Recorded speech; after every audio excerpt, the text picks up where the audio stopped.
আপনাদের সবাইকে আমন্ত্রণ জানাচ্ছি আরটিভির পডকাস্ট জুম বক্সে। আপনাদের সাথে আছি আমি সারা ফাইরুজাইমা এবং আজকে আমার সামনে অতিথির আসনে যিনি রয়েছেন তিনি সব সময় আলোচনায় থাকেন, তিনি সব সময় পর্দায় থাকেন।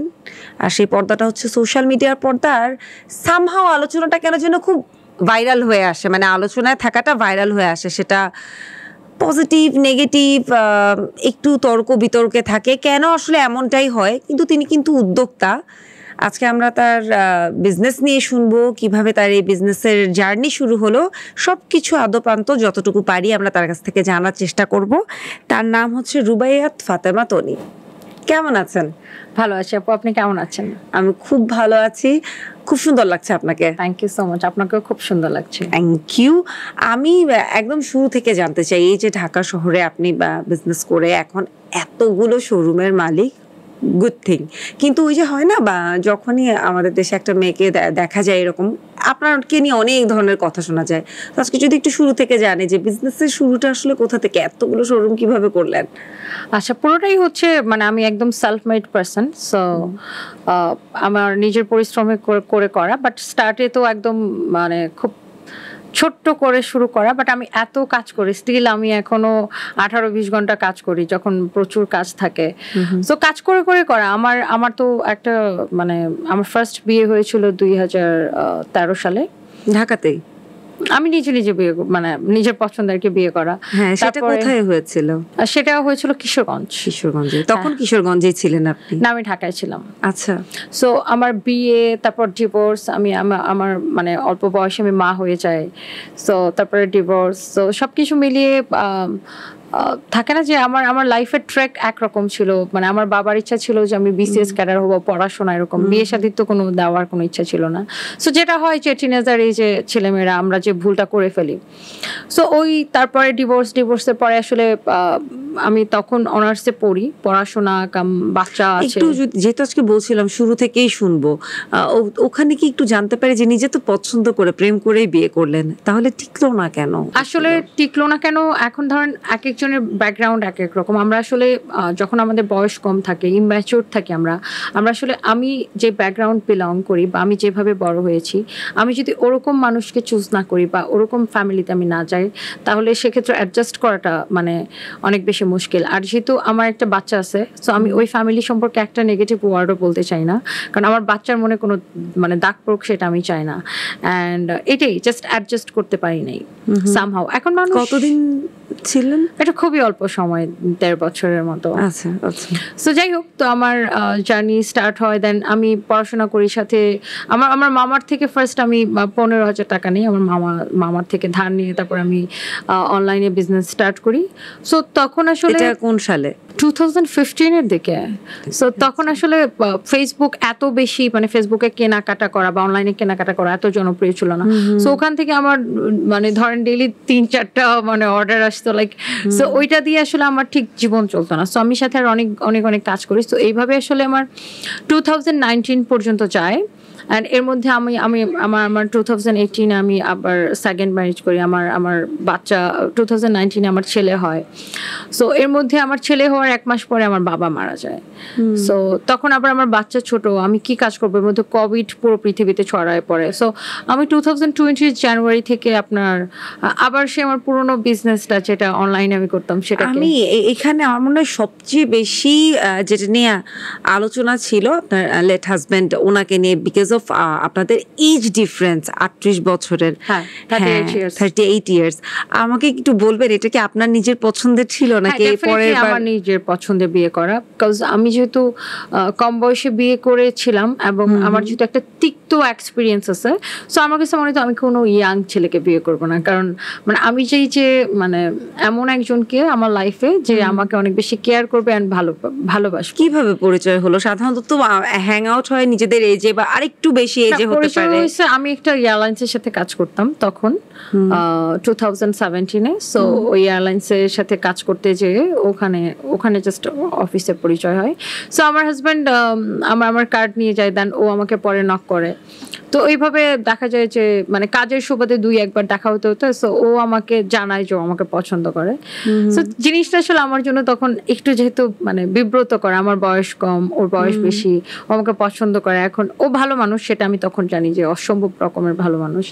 এখন মানে স্বাভাবিকভাবে আমার এটা তখন আপনার পড়াশোনা শেষ না, তখন আমি অনার্সে পড়ি। পড়ছেন তখন? আমি সিঙ্গেল মাদার, পড়াশোনা করি আবার কাজ করি, সব মানে একটা ঢাকায় স্ট্রাগল। থাকছিলেন কোথায়? একাই থাকছিলেন? আমার বাচ্চা, আমি আর আমার বোন তখন উত্তরায় থাকতাম। আচ্ছা আচ্ছা। তো তারপরে মানে অনেকদিন আমরা মানে আমাদের বেশ কয়েক মাস আমাদের রিলেশন ছিল। তারপর আমি দেখি যে না, মানুষটা অসম্ভব ভালো। আমি অলওয়েজ বলি আমার হাজবেন্ডের সম্পর্কে বর্ণনা দিতে গেলে যে ও আরেকটু ভালো হলে ফেরেশতা হয়ে যেত। মানে মানুষ তো আর ফেরেশতা হতে পারে না, মানুষের মধ্যে মানে ও অনেক ভালো অ্যাজ এ পার্সন, ও অসম্ভব ভালো একজন মানুষ। এবং আমরা যেই আমাদের এতদিন পর্যন্ত আমরা ছিলাম, ও তো এই বছর জানুয়ারিতেও চলে যায়। সো আমরা খুব হ্যাপিলি লাইফ লিড করছি। মানে কত বছর সংসার করতে? আমরা টুগেদার আমরা ছিলাম 7 ইয়ার্সের মতো। সো আমার মানে আমাদের থাকে না যে ইস লাইফে এটা হয় নাই, ওইটা হয় নাই, তিক্ততা, যে হাজব্যান্ড ওয়াইফ একসাথে থাকতে গেলে অনেক রকমের, মানে আমার কোনো আফসোস নাই। মানুষটা আমাকে এত বেশি ভালোবাসছে যে কোনো মানে আমি ওর সম্পর্কে আসলে মানে সংসারের টুকটাক একটু লাগে সবারই, বাট আমি ওর সম্পর্কে কোনো খারাপ কথা বলতে পারবো না যে ও না ওটা করে না। ওনার নিশ্চয়ই একটা পাস্ট ছিল। হ্যাঁ, ওর পাস্ট ছিল। সেই সাথে কি আপনার কোনো কানেকশন আছে? হ্যাঁ, আমার সাথে ওর যে বড় মেয়ে, ওরা তো লন্ডনে, মানে আমার হাজবেন্ড তো লন্ডনে থাকতো ওখানে। তো ওর বড় মেয়ে এখন দেশে থাকে, ওর সাথে ও সবসময় আমার সাথে কানেক্টেড থাকে। আমি অ্যাজ এ মাদার, যদিও আমার থেকে বয়সে বড়, বাট আমি মাদার রোল প্লে করার ট্রাই করি আর কি। মানে এখন ওনার একটাই মেয়ে আগের ঘর না, ওর আগের ঘরের ওর হচ্ছে ফার্স্ট ওয়াইফের মানে, আর ওর এক ছেলে এক মেয়ে, অ্যান্ড সেকেন্ড ওয়াইফের এক মেয়ে, অ্যান্ড তারপরে ওটা ডিভোর্সড। তারপর আমি আমার এক ছেলে। আপনার সাথে কোন মেয়ের যোগাযোগ? সেকেন্ড ওয়াইফের না, ফার্স্ট ওয়াইফ। আর ওর বড় ছেলে হচ্ছে আমেরিকায় থাকে, ওখানেই সেটেলড, আর ওরা ব্রিটিশ সিটিজেন আর কি। যখনই না এরকম বিষয় আসে, এটা কিন্তু আমরা সিনেমাতে বলি বা যেটাই হোক, তখন বয়স বেশি হলেই হাজব্যান্ড কম সুগার ড্যাডি একটা নামের লেভেল হয়ে যায়। এবং আপনাকে আমি শিওর অনেক কথা শুনতে হয়েছে। ফ্যামিলি কিভাবে নিয়েছেন? আমার ফ্যামিলি আসলে, আমার বাবা যখন জানতে পারে যে আমি এরকম একটা মানে এটা আমার বাবার জন্য মানে সেকেন্ড বার একটা ধাক্কা আছে। তো আমি ফার্স্ট টাইম ও নিজের পছন্দে বিয়ে করছি পন্ডিতে করে, সো সেকেন্ড টাইম আবার আমি আমার নিজের পছন্দে বিয়ে করছি। আবার এমন একটা এজ গ্যাপ, স্বাভাবিকভাবে সবাই একটু। ওটাও কি বাসায় না জানিয়ে বিয়েটা ছিল? হ্যাঁ, না জানি। আমার বাচ্চা যেদিন হবে, সিজার হবে আমার, তো ওই দিন আমার বাবা আমার বোন আমার বাবাকে জানাই যে আমি বিয়ে করেছি এবং আজকে আমার বাচ্চা হবে। আচ্ছা। তো আমার বাবা আসলে তখন একটু মানে রিয়েক্ট করে যে, বাট পরে বসে আমি আমার বাবাকে বুঝিয়ে বলি যে দেখো, আমার জীবনে তো এরকম একটা ঘটনা ঘটছে। আমি তো ইয়াং ছেলেকে বিয়ে করছিলাম, বাট আমি তো সুখী হতে পারিনি। সো এই মানুষটা অসম্ভব ভালো, আমি যার সাথে আছি। সো আমার বাবা থাকে না যে, আমার বাবা খুব স্মার্ট ছিলেন এবং খুব বোঝদার মানুষ ছিলেন, মানে একটা জিনিস বুঝে বলে তারপর সেটা মেনে নিয়েছে। এবং আমার ছেলের আকিকা কিন্তু আমার বাবা দিয়ে গেছে, অ্যান্ড তার মানে আমার ছেলে হওয়ার ঠিক 1 মাস পরে আমার বাবা মারা যায়। সো এই আর কি। বাট এই যে সুগার ড্যাডির কথাটা বললেন, মানুষ আসলে আমাদের দেশে হয় কি, আপনি ধরেন আপনি অনেক কিছু করেন, আপনি অনেক বড় একটা ইন্টারন্যাশনাল পর্যায়ে যান, মানুষ এই ক্রেডিটটা একটা পুরুষ মানুষকে দিতে চাইবে যে আপনি কারো হাত ধরে উঠছেন। মানে একটা মেয়ে স্টাবলিশড হয়েছে, দ্যাট মিনস সে কারো হাত ধরে উঠছে, তার পিছনে কেউ আছে, কোনো সুগার ড্যাডি অথবা তার মানে কেউ তাকে হাত ধরে তুলছে। বাট একটা মেয়ে যে একা একাই উঠতে পারে, বা একটা মেয়ে যে নিজের মেধা, নিজের বুদ্ধি, নিজের পরিশ্রম দিয়ে যে মানুষ মানে ভাগ্য চেঞ্জ করে ফেলতে পারে, এটা আসলে আমাদের দেশের কিছু মানুষের ধারণার বাইরে। উনি তো অবস্থা সম্পন্ন ছিলেন, তাহলে কি বলতে পারেন না যে ওনার নিশ্চয়ই একটা ব্যাকআপ বা একটা সাপোর্ট ছিল আপনার বিজনেসের ক্ষেত্রে? না, আমার বিজনেসের ক্ষেত্রে আমি আপনাকে বলি, আমার হাজব্যান্ড হচ্ছে কর্পোরেট জব করতো। আমার হাজব্যান্ড একটা কোম্পানির ইন্ডিপেন্ডেন্ট ডিরেক্টর ছিল। সো আমার হাজব্যান্ড হচ্ছে ডেফিনেটলি ওর একটা ভালো ব্যাকগ্রাউন্ড, ভালো ফ্যামিলি। আমার শ্বশুর ছিল WHO ডক্টর, আমার হাজব্যান্ড লন্ডনে বড় হয়েছে, ওর ভালো ব্যাকগ্রাউন্ড। বাট আপনাকে বুঝতে হবে, ওর জীবনের একটা বড় একটা টাইম কিন্তু সে পার করে আসছে না। সে দুই ফ্যামিলির বাচ্চা কাচ্চা সে বড় করে আসছে। সে তার রিটায়ারমেন্টের যখন সময়, ওই সময়টাতে কিন্তু তার সাথে আমার পরিচয় বা আমার বিয়ে।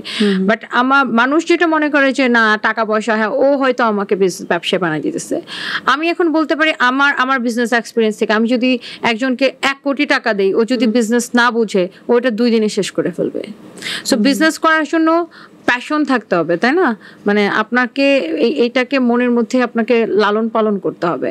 সো আমার হাজব্যান্ড অবস্থা সম্পন্ন মানুষ যেরকম মনে করে যে হ্যাঁ আমার জন্য একদম মানে কারি টাকা রেখে গেছে, আমি টাকার উপর ঘুমাই, মানে লাইক সোশ্যাল মিডিয়াতে মানুষ এরকম কমেন্ট করে ওই টাকা দিয়ে আমি এখন দুবাইতেও শোরুম দিছি, আমি দেশেও অনেকগুলো শোরুম দিছি। It's not like that. So আমি হচ্ছে যে সম্পূর্ণ সেলফ মেড একটা পার্সন। আমার হাজব্যান্ড যেটা করছে আমাকে প্রচন্ড ফ্রিডম দিছে অ্যান্ড আমাকে হচ্ছে যে অনেক সাপোর্ট দিছে, মেন্টাল সাপোর্ট দিছে। যেমন আমার হাজব্যান্ড ধরেন ও 9টায় অফিসে চলে যেত, আবার 6টার দিকে চলে আসতো, ওর উইকলি 2 দিন অফ ডে থাকতো, বাচ্চাদেরকে টাইম দিত, সংসার সামলাইতো।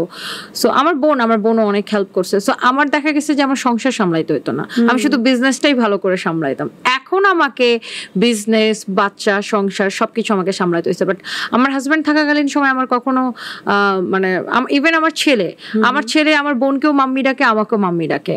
সো ওর যে মানে মাম্মি জিনিসটা কি, যে মা বা আমি ওকে জন্ম দিছি ওই জিনিসটাই ও বুঝে না। ও মানে দুইটাই ওর মাম্মি, মানে আমার বোন ওদেরকে এভাবে ইয়ে করছে, মানে আদর করে বড় করছে। সো আমার আগে বাচ্চা কখনো সামলানো লাগতো না। সো আমি জাস্ট মনোযোগ দিয়ে বিজনেসটাই করছি। অ্যান্ড আমাকে যারা আসলে বুঝে তারা আসলে দেখবে যে সোশ্যাল মিডিয়াতে আমি কি পরিমাণ কাজ করি।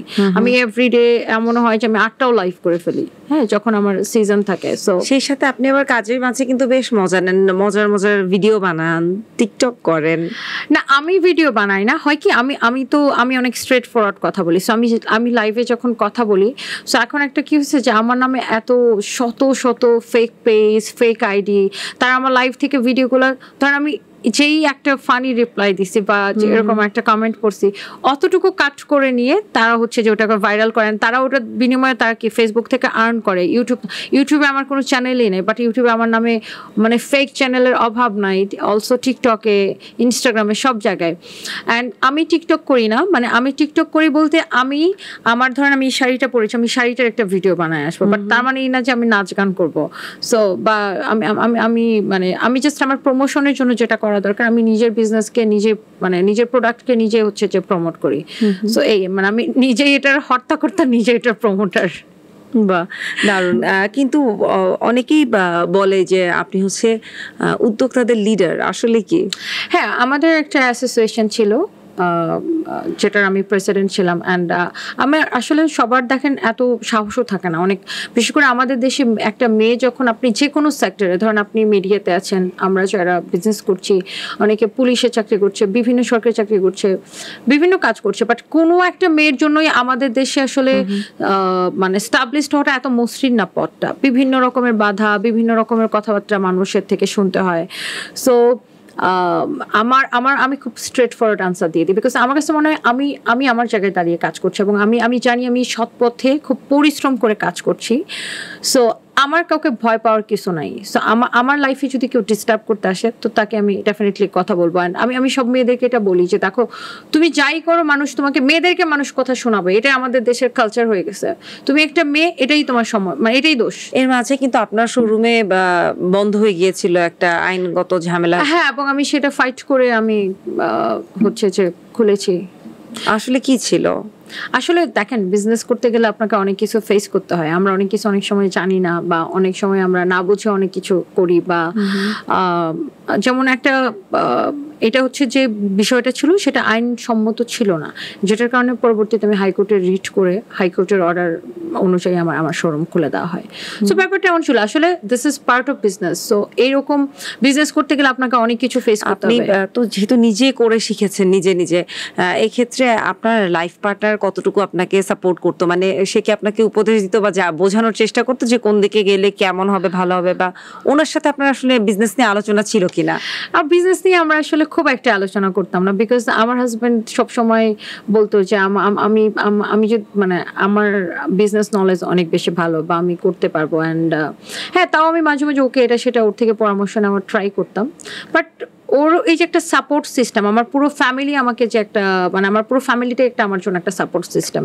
সো কেউ ধরেন আমি একটা ডিসিশন নিচ্ছি, আমি এটা করতেছি, আমার হাজব্যান্ড কখনো বলতো না যে না তুমি এটা করো না, ওটা করো না, এটা দিও না। আমার বিজনেস নিয়ে ও কখনো কথা বলতো না। আমার যা খুশি আমি তা করি, আমার মন চাইলে আমি আমেরিকায় শোরুম দেবো। সো ব্যাপারটা এরকম ছিল আর কি। বা দারুণ। কখনোই এরকম হয়নি? মানুষের তো এমনিতেও বউয়ের একটা আবদার থাকে হাজবেন্ডের কাছে, তুমি আমাকে এটা করে দাও, ওটা করে দাও।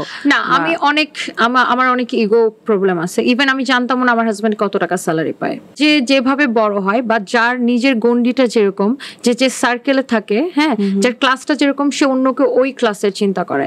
সো আমি আমার মতো আর্ন করতাম, বরঞ্চ আমি বেশি আর্ন করতাম আমার হাজবেন্ডের থেকে, যেহেতু সে একটা কোম্পানিতে ছিল। সো যেহেতু আমি বিজনেস করি, সো দুজনের ডিফারেন্ট প্রফেশন। সো বাট আমাদের মধ্যে কখনো টাকা পয়সা নিয়ে কখনোই কথা হতো না।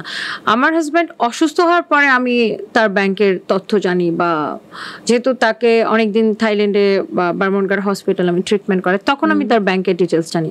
এর আগে পর্যন্ত আমাদের কোনো টাকা পয়সা নিয়ে কোনো কথা হতো। আমরা দেখবেন যে আমরা প্রচুর ট্রাভেল করতাম এভরি মান্থ। সো দেখা যেত যে আমরা কোথাও একটা যাচ্ছি, হ্যাঁ, আমি হয়তো টিকিট, হোটেল সব করে ফেলছে, ওখানে যাওয়ার পরে ও খরচ করতেছে, শপিং করতেছে। সো লাইক এরকম, মানে এটা তো কোনো ডিল না, বা এটা তো কোনো কন্ডিশন দিয়ে আসলে রিলেশন চলে না। রিলেশন চলে কমিটমেন্টে, কিন্তু কন্ডিশনে না। মানে আমার কাছে মনে হয় কন্ডিশন দিয়ে রিলেশন কখনো টিকে না। কমিটমেন্ট থাকতে হবে, বাট নো কন্ডিশন। ভালোবাসার কথাই তাহলে শুনি, যেটা বলছিলেন শুরুতে আপনার জন্য বিব্রত করছিল যখন উনি বলেন যে উনি আপনাকে পছন্দ করেন। তো উনি কি এই যে এখনকার যুগে যেরকম করে প্রপোজ করে, সেরকম করে প্রপোজ করেছিল আপনাকে, বা ভালোবাসার কথাগুলো কেমন ছিল, মোমেন্টগুলো? অনেক ম্যাচিউরড ছিল। আর ও হচ্ছে যে লাইক আমাকে বলছে যে দেখো, আমি তো তোমাকে অনেক পছন্দ করি। আর ফার্স্ট হচ্ছে ও তো ব্রিটিশ, সো ও এত বাংলা বলতেও পারতো না ভালো, আর এত ওয়ার্ডও বুঝতো না। সো আমার সাথে মিশতে মিশতে ও পরে ভালো বাংলা শিখে যায়। যাই হোক, সো ও যেটা আমাকে ফার্স্টে বলছিল যে আমি তো তোমাকে অনেক পছন্দ করি, তো আমাদের রিলেশনটা কোথায় যেতে পারে। এই পছন্দটা বা ঠিক আসলো কোথা থেকে শুরুটা? মানে একটা তো থাকে না, আপনি কখনো জিজ্ঞেস করেন যে কোথা থেকে পছন্দ হলো? কাজের থ্রুতে তো দেখা হয়েছে আপনাদের। কাজের থ্রুতে ওর মধ্যে ওর মানে থাকে না যে ওর মধ্যে ওরা আমাকে পছন্দ হয়ে যায়। আর আমি এত চঞ্চল প্রকৃতির, মানে আমি আগে থেকে অনেক চঞ্চল প্রকৃতির। সো ওর মানে সামহাউ ওর কাছে মনে হয় যে আমি অনেক ইনোসেন্ট, মানে এত সমাজের এত প্যাচগোজের মধ্যে আমি নাই, আমি অনেক ইনোসেন্ট। এটা ট্রু, আমি এখনো আমার এত প্যাচগোজ ভাই ভালো লাগে না, আমি একদম স্ট্রেট। হ্যাঁ, এবং দেখাই যায় যে আপনার লাইভেও যখন আপনার হাজবেন্ডকে নিয়ে উল্টাপাল্টা কথা আসতো, বয়স্ক বা এগুলো, আপনি খুবই সাথে সাথে উত্তর দিয়ে দিতেন। কিন্তু উনি কি পরে এগুলো দেখতেন, এগুলো নিয়ে কথা হতো? ওগুলো ও তো বুঝতো না, ও তো এত কথা বুঝে না। আমি আগেই বললাম যে ও এত ভাষাও বুঝে না, ও এত কথা বুঝে না, ও শুধু হাসতো, আমি ওকে বলতাম যে এরকম এরকম বলে। সো আমার হাজব্যান্ড অনেক জলি মাইন্ডেড ছিল, আর আমি তো অনেক প্রোটেক্টিভ ওয়াইফ। আমার হাজব্যান্ডকে কেউ কিছু বলবে, ওরে তো আমি পিটাই মারা ফেলাবো। সো আমি হচ্ছে এরকম, আমার লাইফ পার্টনারকে কেউ কিছু বলবে, ওকে তো মানে মেরে ফেলা উচিত। সো আমি হচ্ছে এরকম চাই আমার হাজব্যান্ডকে কেউ, আমার একটা প্রফেশন, আমার প্রফেশনের কারণে আমি সোশ্যাল মিডিয়াতে কাজ করি, বাট তুমি আমার হাজব্যান্ডকে অ্যাটাক করতে পারো না। বুইরা বেটার বউ, বুইরা হ্যান ত্যান। ভাই, তোমার যদি সুন্দর চেহারা থাকে, তুমি ওরকম পারলে, মানে যারা বলে যে সুগার ড্যাডি হাবি যাবে, তোমার যোগ্যতা থাকলে তুমি একটা ধরনা দেখি। এই দিকে না, যে এখন যেহেতু মানুষের আসলে লাইফ গোজ অন, এখন নতুন করে কিছু ভাবছেন? নতুন করে আসলে ভাবার কিছু নাই, বিকজ আমার দুইটা বাচ্চা আছে, এন্ড আমি আসলে এত বেশি ওয়ার্কাহলিক, মানে আমি প্রচুর কাজ করি। তারপর নিজের জন্য তো সময় লাগে আসলে, কারণ আপনিও যখন যার সাথে ফাইনালি আপনি হ্যাপি হতে পেরেছেন এখন পর্যন্ত দেখে যেটা মনে হচ্ছে, ওনার আগে এরকম দুটো পাস ছিল। আমি সেদিকেও না, যে একটা মেয়ে, you are still young and beautiful, এবং থাকতেই পারে, তাই না? এবং শোনা যায়, একটা রিউমারও শুনেছি যে আপনি একটা রিলেশনে নাকি আছেন বা এগুচ্ছেন। আপনার মুখ থেকে ক্লিয়ার হতে চাই। হ্যাঁ, আমি তো জানি না, আমি তো এত ওয়ার্কাহলিক। আমার টাইমটা খুব মানে আমার স্ক্যাডিউলটা খুব ফিক্সড করা থাকে। ধরেন আমি ঘুম থেকে উঠবো, উঠেই আমি জাস্ট শাওয়ার নিয়ে ফ্রেশ হয়ে অফিসে চলে যাব, আমার অফিস। অ্যান্ড আমাকে মনে হয় কেউ কোনোদিন দেখো না যে কোনো ছেলের সাথে বসে এক জায়গায় কফি খেতে, বিকজ আমার ওই টাইমটাই নাই।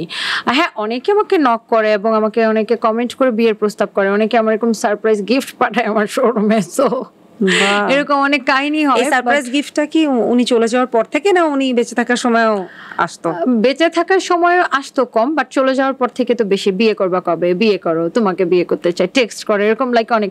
বাট আমার আসলে এত কাজ করি আমি, আর আমি নিজেকে কাজের মধ্যে ব্যস্ত রাখতে চাই। এবং আমি যে দেখেন, আমরা আসলে যেভাবে, ধরেন আপনি একভাবে আপনি লাইফ লিড করে ইউজ টু, আমি একভাবে লাইফ লিড করি, আমি অনেক ফ্রিডম লাইফ লিড করি। অ্যান্ড আমার হাজব্যান্ড আমাকে যে পরিমাণ লাভ অ্যান্ড কেয়ার করছে, সো আমি যখন অন্য একটা ছেলের সাথে আমি যদি সংসার করতে যাই, আমি তো তার মধ্যে তাকে খুঁজবো।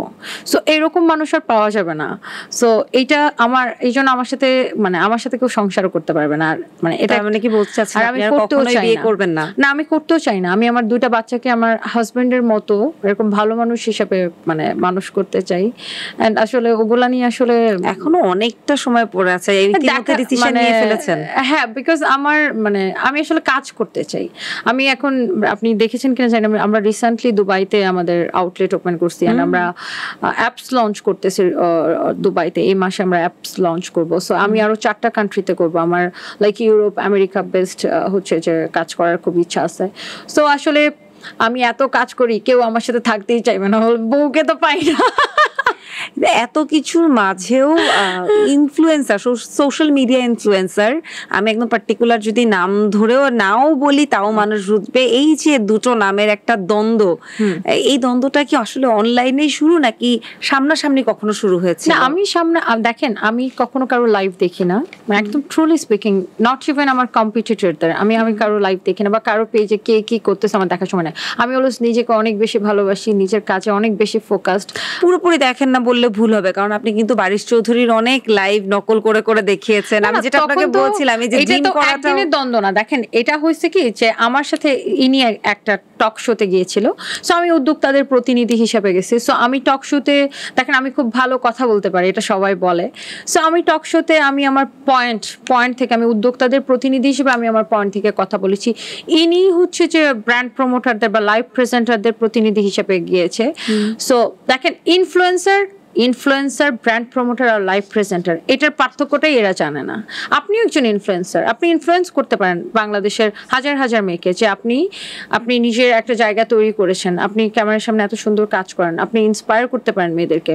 সো লাইভ প্রেজেন্টার মানেই যে influencer, not like that. So তারা নিজেকে ইনফ্লুয়েন্সার হিসেবে পরিচয় দেয়, বাট তাকে আগে বুঝতে হবে যে আমি কি লাইভ প্রেজেন্টার। হ্যাঁ, একজন লাইভ প্রেজেন্টার ইনফ্লুয়েন্সার হইতে পারে, সে সমাজকে কতটুকু ইনফ্লুয়েন্স করছে সেটার উপর হবে। সো যাই হোক, সো সে টক শোতে তিনি কান্নাকাটি করে দেয়, বিকজ আমি অনেক যুক্তি দিয়ে কথা বলি। এখন আমি জানি না, আমাকে আসলে কেউ কোয়েশ্চেন করে আটকাইতে পারে না, আমি খুব স্পষ্ট এবং আমি জানি আমি কি বলছি। সো উনি সেখানে কান্নাকাটি করে দেয়, ওই চ্যানেলে ওনারা কান্না থামায়। তো পরে যেটা হয় যে ওই ভিডিওটা খুব টক শোটা খুব এডিট করে পরে প্রকাশ করা হয়। তো আমি তখন একটা করি যে পোস্ট দিয়ে আমার পুরো টক শোটা প্রকাশ করা কেন হয় নাই। পরে ওই চ্যানেলের কর্তৃপক্ষ পরে পুরো ভিডিওটা হচ্ছে যে প্রকাশ করে দেয়। তো ওখানে দেখেন এখন পাবলিক কিভাবে নিবে, এখন আমি একটা ইন্টারভিউ দিচ্ছি, পাবলিক আমাকে কিভাবে নিবে সেটা তো আমি জানি না। এখন ওখানে ওনাকে পাবলিক অনেক নেগেটিভ মন্তব্য করছে, অনেক, বা উনি যে যা করছে ওনার কাজকর্ম নিয়ে মানুষ অনেক কথা বলছে। এখন মানুষ আমার সম্পর্কে এত পজিটিভ লিখছে, এখন এটা তো আমার দোষ না। এখন এটাও কি একটা ক্যামেরার সামনে কাজ শেষ, ওনার সাথে আমার কোনো ব্যক্তিগত শত্রুতাও নাই, সম্পর্কও নাই। আপনি তো এর আগে ওনাকে নিয়ে কাজ করেছিলেন, আপনি তো বলেছেন। হ্যাঁ, আমার কোম্পানিতে এরকম অনেক লাইভ প্রেজেন্টার কাজ করেছে। ইনি না, এরকম 10-15 জন লাইভ প্রেজেন্টার এরকম মান্থলি বেসিসে কাজ করতো আমার এখানে, এরকম অনেক লাইভ প্রেজেন্টার কাজ করেছে। সো উনি, তারপরে আপনি নিজেই লাইভ প্রেজেন্টার হয়ে গেলেন কেন? আমি এটা আবার শুনবো, কিন্তু আমি এটা একটু জেনে নিতে চাই। না, বিকজ আমি একজনকে 1 আওয়ারের জন্য আমি 40,000 টাকা পেমেন্ট করতেছি। তারপর ওনাকে আমার বাতাস করার জন্য আরেকজন লাগবে। উনি ধরেন 10টা শাড়ি দেখাবে, 15টা দেখাতে পারবে না 10টা জায়গায়। তারপরে ওনার ঢাকামো এসব চলে এনাদের। তারপরে পার্টিকুলার কাউকে নিয়ে বলছেন না? ওভারঅল মানে সবাই। তারপর টাইম সেন্স নাই। ধরেন আপনাকে টাইম দিচ্ছে যে সে 7টায় লাইভ করবে, সে লাইভ করতে আসছে 10টার সময়। তারপরে ধরেন বলছে আজকে করবে, আসছে সে কালকে। তাদের মানে এই প্রফেশনালিজমটা মানে তাদের মন মর্জি। তারপরে মানে ধরেন আপনি একটা লাইভ প্রেজেন্টার বা একটা ব্র্যান্ড প্রমোটারের, এখন কি তাইলে আপনার উদ্যোক্তার সাথে আপনাকেও লাইভ প্রেজেন্টার বলবো? না, মোটেই না। আমি নিজের কোম্পানিকে, নিজের ব্র্যান্ডকে ব্র্যান্ডিং করি। সো আমি নিজেই এখন আমার নিজের ফেস বলো এমন জায়গায় চলে গেছে যে আমি জাস্ট নিজের প্রোডাক্টকে প্রমোট করি। আমাকে কোনোদিন এরকম হয় না। দেখেন অনেক কোম্পানি থেকে অফার করে, বিভিন্ন বড় ব্যাপারটা না এমন জায়গায় চলে গেছে তনি আপনার আর বাড়ি শখের পর থেকে, যে আপনি যেন লাইভ প্রেজেন্টারদের সহ্যই করতে পারছেন না, লাইভ প্রেজেন্টার বিষয়টাই আপনার ভালো লাগছে না, তারা এক্সেসিভ চার্জ করছে। কিন্তু ওই চার্জ দিয়ে আবার বাকি শোরুমগুলো কিন্তু তাদেরকে নিচ্ছে, তাদেরকে দিয়েই পণ্য সেল করাচ্ছে। না, ওই চার্জ দিয়ে নিচ্ছে না, এখন তাদের চার্জ অনেক কমে গেছে। এখন 5,000 টাকাও যায়, 10,000 টাকাও যায়। বাড়ির আমি বলছেন যে উনি 5-10 হাজার টাকা যায়, সবাই যায় এরকম, এখন 5-10 হাজার টাকা সবাই যায়। এখন তো মার্কেটে কাজ অনেক কম, বিকজ এখন সব উদ্যোক্তারা সচেতন, এখন সবার কাজ নিজে করে। এটা তো ফার্স্ট এই যে মানে আলোড়নটা বা এই যে প্রতিবাদটা, এটা তো ফার্স্ট আমি করি অনলাইনে, এবং এখন আমি দেখি যে ম্যাক্সিমাম উদ্যোক্তারা সবাই অনেক কনফিডেন্ট, সবাই নিজের কাজটা। মানে আপনি বলছেন আপনি উদ্যোগটা শুরু করেছেন যে যার যার ব্র্যান্ড শেষে। হ্যাঁ, আপনি তো মোটামুটি লাইভ প্রেজেন্টারদের মার্কেট খেয়ে ফেললেন। না মার্কেট দেখেন, আমার সাথে অনেক লাইভ প্রেজেন্টারদের অনেক ভালো সম্পর্ক। আর এখন মার্কেট যদি আপনি ধরে রাখতে চান, সেই জন্য আপনাকে কি করতে হবে? আপনাকে অনেক বেশি প্রফেশনাল হইতে হবে। আপনার মনের ইচ্ছা মতো তো আপনি করতে পারেন। আপনি সকালে একটা শাড়ি লাইভ করলেন, একজনের থেকে আপনি 20 ধরেন আপনি একটা 20,000 টাকা একটা পেমেন্ট নিলেন, সকালে একটা শাড়ি লাইভ করলেন, আপনি আবার 2 ঘন্টা পর আরেকটা শাড়ি লাইভ করলেন, তাহলে আপনার কাস্টমার কোন কোম্পানি থেকে শাড়ি কিনবে? একটা তো ইথিক্স থাকা দরকার, একটা তো নিয়ম থাকা দরকার যে আমি একদিনে একটা শাড়ি লাইভ করবো, আমি একদিনে 2টা শাড়ি লাইভ করতে পারি না। বা আমি এখন সকালে বললাম যে তুমি এরকম স্লিমিং টি খাও, খায় তুমি এরকম টিংটিঙা হয়ে যাও, তুমি এরকম ট্যাবলেট খাও, খায় তুমি চিকন হয়ে যাও। আমি বললাম যে হ্যাঁ আমি তো অমুক ডাক্তার তো বলছে যে তুমি এরকম খায় চিকন হয়ে যাও। আমি নিজেই জানি না এটা কি, আমি নিজেই জানি না যে এটা খাইলে মানুষের ক্ষতি হবে না উপকার হবে। আমি একটু পরে লেজার কোনো সেন্টারে যাই, বললাম আসো তুমি এটার ভিতরে ঢুকে চিকন হয়ে যাও। আপনি কিভাবে এত চিকন হয়ে গেলেন সেটা বলেন। করলাম, আবার আমি জিমে এসে বললাম তুমি এখানে এসে নাচানাচি করে চিকন হও। মানে কোনটা একজন প্রমোটার তো মানে সে যেটা প্রমোট করবে সেটা বেসিক্যালি জানাচ্ছে সবগুলো। আমি একটু আপনার কাছে এবার আসতে চাই। আমি আসার পরে আপনাকে কমপ্লিমেন্ট করছিলাম যে আপনি নিজেকে খুব দারুণভাবে ফিট করেছেন, সেটা কিভাবে করলেন? আচ্ছা, আমার হচ্ছে প্রথমত আমি দেখেন আমার একটা মানে আমার জীবনের সবচেয়ে মূল্যবান মানুষ, সবচেয়ে মূল্যবান জিনিসটা আমি হারিয়েছি। এবং আমার হাজব্যান্ড অক্টোবরের 4 তারিখে অসুস্থ হয়। তারপরে আমি থাইল্যান্ডে, এই বাংলাদেশ থাইল্যান্ড, বিকজ এত টাকারও ব্যাপার, সবকিছু মিলে আমার যে জার্নিটা গেছে মানে এটা আসলে অপূরণীয়। সো টেনশন, মানে হতাশা, সবকিছু মিলে আসলে আমি হয়ে গেছি। এর মধ্যে আমার ডায়েট, আমি আসলে জিমে যাওয়ার সময় পাই না। আমি প্রতিদিন একবার করে ফোন করি আজকে থেকে জিমে যাবো, তারপর আর যাওয়া হয় না। ফেসবুকে অনেক কিছু দেখছিলাম যে টাকা পয়সা নিয়ে অনেক টেনশন, অনেক লোন, এগুলো এখন কি অবস্থায় আছে? এখন আলহামদুলিল্লাহ আমি রিকভার করে ফেলছি সবকিছু। এন্ড আমি কোনোদিন টাকার বিনিময়ে কোনো মানে আমি নিজেকে বিক্রি করি নাই কোনোদিন। থাকে না যে না আমি বিজনেস করছি, এটা আমার প্রফেশন, আমি ওইটা মিন করতেছি না। যার যেটা প্রফেশন, অনেক থাকে না যে সব দিকে খাইতে চাই, ও এটাও করবে ওটাও করবে এটাও করবে। তো আমার আসলে মানে আমার একটা ব্যাপার আছে যে আমি নিজের বিজনেসটা করি, নিজের বিজনেসটাকে প্রমোট করি। এখন কেউ আমাকে অনেক টাকার অফার করলো, আমি যাই তার হয়ে কাজ করলাম, আমি যাচাই করলাম না পণ্যটা কেমন বা ওটা আসলে মানুষের জন্য ভালো নাকি খারাপ। আমি নিজেকে ওই জায়গাটা বিক্রি করতে চাই না, এবং আমি কোনোদিন কারোর কাছ থেকে 1 পয়সা পেমেন্ট নিয়ে প্রমোট করি নাই, নেভার এভার। আমি আবার একটু ওই যে শুকিয়ে যাওয়া এবং নিজেকে ফিট রাখার জায়গা থেকে বলি যে রিসেন্ট ডেজে আপনাকে দেখা যায় বেশ ওয়েস্টার্ন খোলামেলা ড্রেস পরে লাইভে আসতে, যেটা আগেও আপনাকে দেখতাম হয়তো বা সেটা দেশের বাইরে গেলে, কিন্তু লাইভে আগে দেখা যায়নি। ইদানিং রিসেন্টলি দেখা যাচ্ছে, এবং এটা নিয়েও কিন্তু একটা কথা সৃষ্টি হচ্ছে বারবার। যেহেতু আমি আমার মানে ফিগারটা সুন্দর মানে করছি, সো এখন আমি সব ধরনের ওয়েস্টার্ন ক্যারি করতে পারি। আমি ওয়েস্টার্ন এমন না যে নতুন নতুন পড়া শিখছি। আপনি যদি আমি ফেসবুক ইউজ করি 2014 থেকে, আপনি যদি আমার 2014 এর আগে 2013 এর যদি আমার পিকচার আমার কিছু আপলোড করেছে, সেখানে দেখেন আমার ওয়েস্টার্ন পড়া। আমি অলওয়েজ ওয়েস্টার্ন পড়ি, আমি ছোটবেলা থেকে ওয়েস্টার্ন। না ওটাই বলছি, পার্টিকুলারলি যে রিসেন্টলি অনেক বেশি খোলামেলা পোশাকে দেখা যাচ্ছে, সুন্দর লাগে। এখন আমার নিজের একটু নায়িকা ফিল হইতাছে। বা অফার পেলে করে ফেলবেন নাকি? না অফার আছে না, এরকম তো অনেক হয়। সো আমাকে অনেক প্রোডিউসার হইতেও বলে যে মানুষ কিন্তু লাইভ থেকে প্রচুর নাটকে সিনেমাতে আসছে। না, আমার তো প্রশ্নই আসে না, বিকজ আমি একদম পুরো দস্তর ব্যবসায়ী, মানে একদম ইন্টারন্যাশনাল ব্যবসায়ী। কেউ অভিনয় করতে পারে না, বিকজ আমি যেখানে এই অভিনয়ের জন্য যতটুকু আমি টাইম স্পেন্ড করবো বা আমি মানে আমি বলবো যে আমি ওয়েস্ট করবো, ততক্ষণ আমার বিজনেসে টাইম দিলে ভাই আমার পয়সা আসবে। আপনি তো মাঝে টক শো করছিলেন।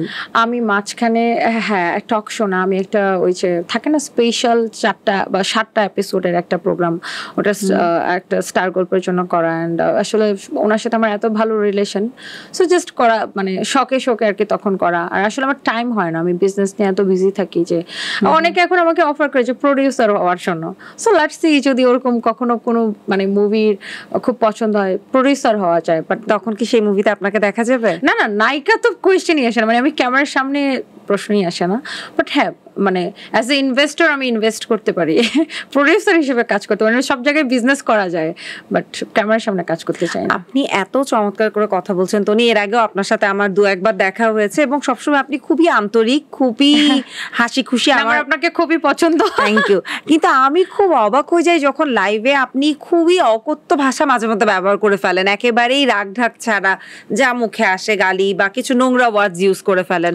কেমন করে, বা তখন কি মাথায় আসে, বা তখন মনে হয় না যে আপনার বাচ্চারাও তো লাইভটা দেখতে পারে? হ্যাঁ, বাচ্চারা দেখে, বাট আমার কাছে মনে হয় না যে আমি খুব একটা অকথ্য ভাষায় বলি, বিকজ আমাকে যে যেরকম কমেন্ট করে, দেখেন আমার বাচ্চা যেমন দেখতে পারে, বাচ্চা পড়তেও পারে, সো তার মাকে যখন কেউ বুলিং করে, আমার বাচ্চা যখন দেখে, এবং খুবই আননেসেসারি যখন মানুষ বুলিং করে, তুমি এটা ধরেন এখন রিসেন্টলি যেমন আজকেও একটা কমেন্ট শুনতে, তুমি এটা পড়ে আসছো কেন, তোমার জন্য তোমার জামাই জাহান্নামের আগুনে জ্বলতেছে। তো এখন আপনি কি কবরে সিসি ক্যামেরা লাগাইছেন?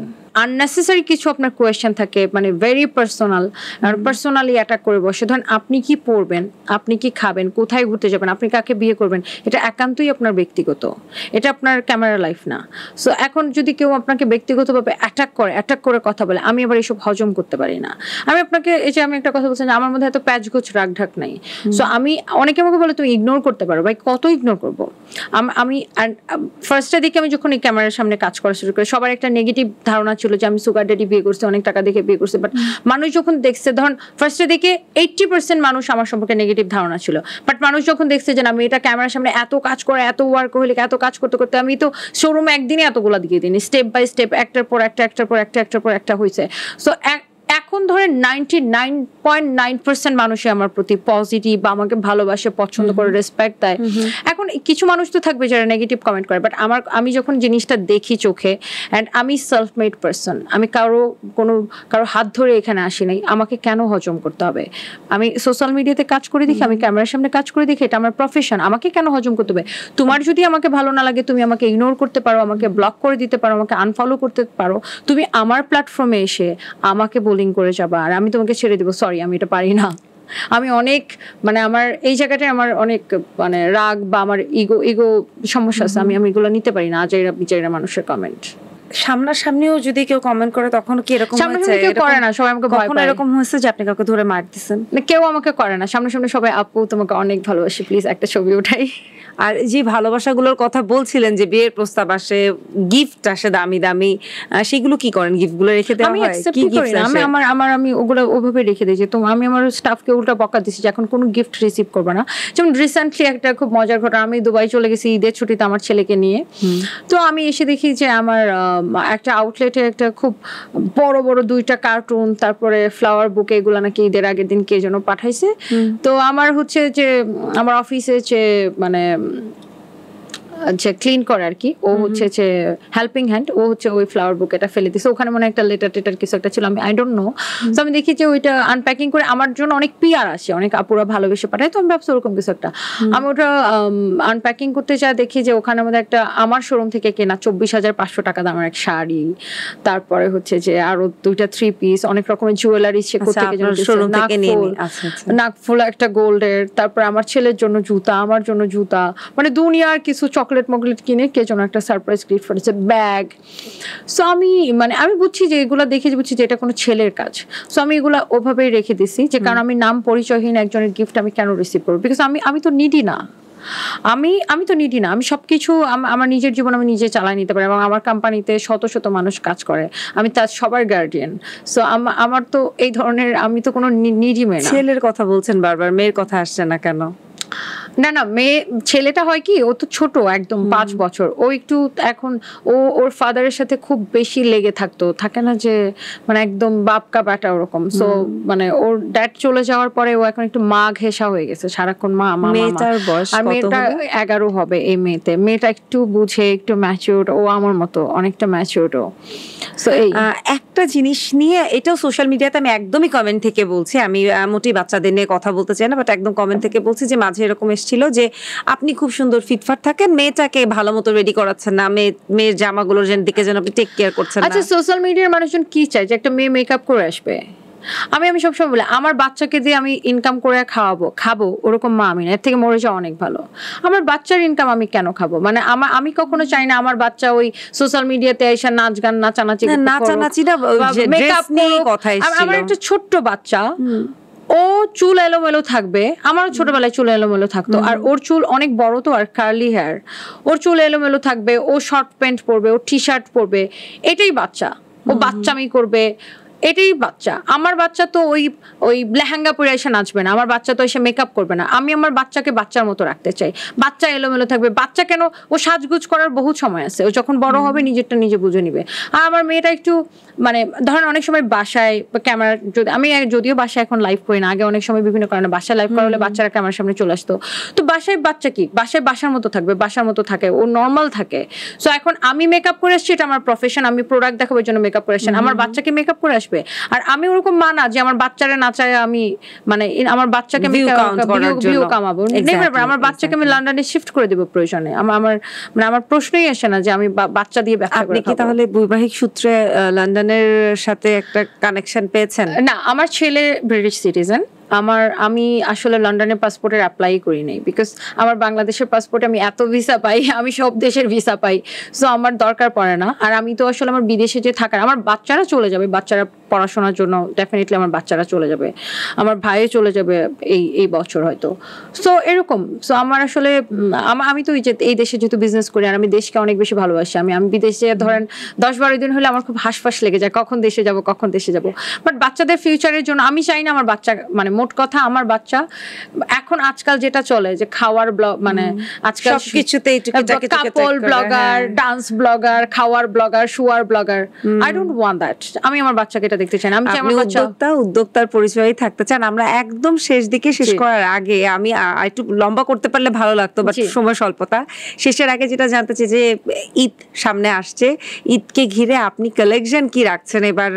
যেহেতু বিজনেস নিয়ে কথা বলছি, এটাও একটু শুনে নিই। আমরা এখন যেটা করছি, আমরা পুরো দমে আমাদের নিজস্ব প্রোডাক্টে খুব ব্র্যান্ডিং করতেছি। আমরা যে আগে দেখা যেত যে আমরা বিভিন্ন বাইরের প্রোডাক্ট, অনেক এখনো আমরা বাইরের প্রোডাক্ট করি, যেমন আমাদের ওয়েস্টার্ন ব্যাগ, জুতা বাইরে থেকে আসে, চায়না, থাইল্যান্ড থেকে আসে, ড্রেস অনেক ইন্ডিয়া থেকে আসে। বাট এখন আমরা যেটা খুব বেশি ফোকাস দিয়েছি, আমরা ফ্যাক্টরি করছি, আমরা নিজের প্রোডাক্টে, নিজের ব্র্যান্ডিংয়ে, নিজের ট্যাগে, নিজের লেভেলে যাবে। সো আমরা আসলে নিজস্ব প্রোডাক্টে অনেক বেশি ফোকাস করতেছি। সো দেখা যাক ইনশাল্লাহ। আমরা তো দুবাইতে এখন যেমন আমরা যে ওয়েস্টার্নগুলো পাঠাবো সেগুলো আমাদের নিজস্ব প্রোডাকশনে, মানে বাংলাদেশ থেকে আমরা প্রোডাকশন করে দুবাইতে আমরা এক্সপোর্ট করবো। সো এই ক্ষেত্রে আমার দেশের প্রোডাক্টও বাইরে গেল, অ্যান্ড বাইরেও আমি এটা সেল করতে পারলাম। সো এটাই হচ্ছে এখন মেইন ফোকাস আর কি। দারুণ দারুণ, খুব ভালো লাগলো তনি আপনার সাথে কথা বলে, এবং ধন্যবাদ আমাদেরকে সময় দেওয়ার জন্য। শেষ করতে হচ্ছে, তার আগে দর্শকদের উদ্দেশ্যে যদি কিছু বলতে চান।